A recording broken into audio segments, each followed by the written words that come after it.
Kita semua pasti pernah ngerasain kan punya atasan yang benar-benar bikin semangat atau sebaliknya yang bikin pengen cepet-cepet cabut. Nah, di dunia kerja nyari kepemimpinan yang sejati itu emang penting banget. Yuk kita bongkar bareng-bareng apa sih rahasianya? Oke, coba dipikirin sebentar. Pernah nggak sih kamu bertanya-tanya, apa sebenarnya yang bikin seorang atasan itu bukan cuma dihormati, tapi juga dikagumi, yang benar-benar bisa mengubah cara kita kerja? Ini bukan soal jabatan atau gaji doang, tapi soal dampak yang mereka tinggalkan ke kita. Kutipan ini bukan cuma kata-kata motivasi biasa loh, ini data. Sebuah studi ilmiah membuktikan apa yang mungkin banyak dari kita udah rasain. Pemimpin itu kayak jangkar buat tim. Mereka bisa jadi alasan kita kuat bertahan, atau malah jadi badai yang bikin kita pengen lompat dari kapal. Sekarang, mari kita gali lebih dalam lagi akar masalahnya. Kenapa ya banyak banget orang yang frustrasi sama atasannya? Jawabannya tuh seringkali ada di perbedaan besar antara dua cara mandang sebuah posisi atau kekuasaan. Nah, ini dia nih bedanya. Seorang bos itu ngelihat timnya kayak mesin buat ngejar target. Kerjanya nyuruh dan dorong-dorong dari belakang. Tapi seorang pemimpin ngelihat timnya itu kayak kebun. Dia ikut turun tangan, nyiramin, ngasih pupuk, dan mastiin setiap orang tumbuh jadi versi terbaiknya. Beda banget kan dunianya? Dan dampaknya, wah nyata banget. Sebuah studi kepemimpinan global di Indonesia nemuin angka yang lumayan bikin kaget. Lebih dari 30% karyawan berencana cari kerjaan baru. Dan alasan utamanya, perilaku pemimpin mereka. Coba bayangin, di tim yang isinya 10 orang, 3 di antaranya bisa jadi lagi diem-diem update CV. Ini bukan angka doang, ini krisis kepercayaan.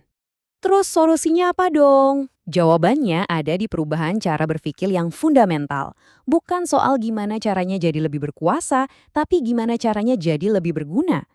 Yuk kita kenalan sama konsep yang bisa mengubah segalanya, namanya servant leadership, atau kepemimpinan yang melayani.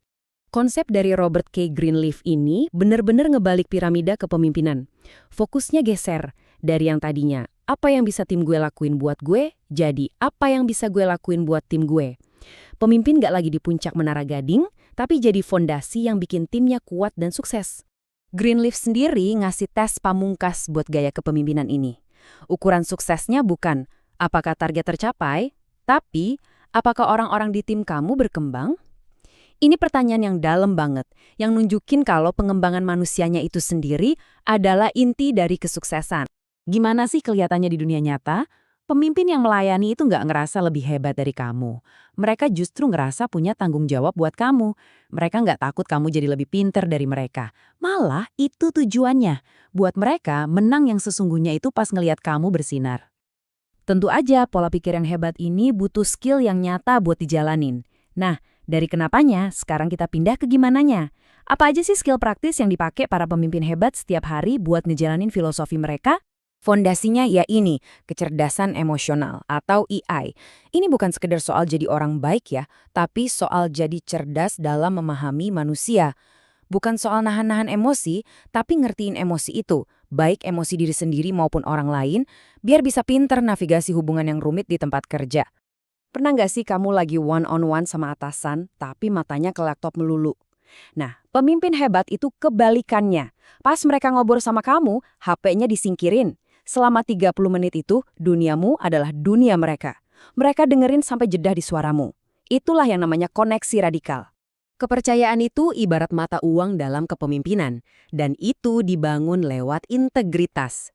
Pas ada salah, bos biasa nyari kambing hitam. Pemimpin sejati angkat tangan dan bilang, ini tanggung jawab saya, ayo kita cari solusinya bareng-bareng. Mereka nggak cuma mikirin hari ini, tapi juga investasi buat nyiptain pemimpin-pemimpin baru di masa depan. Oke, sekarang kita uji semua skill ini di salah satu momen paling menantang, ngasih feedback yang sulit. Ini adalah momen penentuan di mana seorang manajer bisa ngancurin kepercayaan atau justru ngebangunnya jadi lebih kuat lagi. Kamu mungkin pernah dengar kan soal metode sandwich, pujian, kritik, terus pujian lagi. Saran saya, buang jauh-jauh deh metode itu. Kenapa? Soalnya itu bikin bingung. Itu kayak mau ngasih tahu rumah orang kebakar, tapi kamu bungkus dulu pakai cerita betapa indahnya taman mereka. Pesan utamanya jadi hilang. Ada cara yang jauh lebih baik, yaitu jujur tapi tetap suportif. Pertama, jelasin masalahnya pakai data, bukan drama. Kedua, jadiin ini dialog, bukan monolog. Ajak dia mikirin solusi bareng, itu namanya memberdayakan. Terakhir, bikin rencana yang konkret. Ini nunjukin kalau kamu serius mau investasi buat keberhasilan dia. Ingat ya, feedback yang membangun itu bukan serangan, itu adalah peta jalan. Kamu bukan lagi ngehakimin, kamu itu lagi ngasih kompas buat bantu mereka nemuin jalan jadi versi profesional terbaik dari diri mereka. Ini salah satu bentuk pelayanan tertinggi seorang pemimpin. Jadi, setelah kita bahas filosofi, skill, dan prakteknya, kita balik lagi ke intinya. Jadi bos atau jadi pemimpin itu bukan takdir, tapi sebuah pilihan sadar yang kita ambil setiap hari di setiap interaksi. Tabel ini ngerangkum semuanya dengan jelas. Lihat deh perbedaannya. Bos itu ngandelin jabatan, pemimpin itu ngebangun pengaruh. Bos itu nyiptain rasa takut, pemimpin itu numbuhin kepercayaan. Pada akhirnya, ini soal perbedaan fundamental antara kerja untuk seseorang dan kerja dengan seseorang. Jangan pernah remehin dampak kamu. Energi itu nular loh.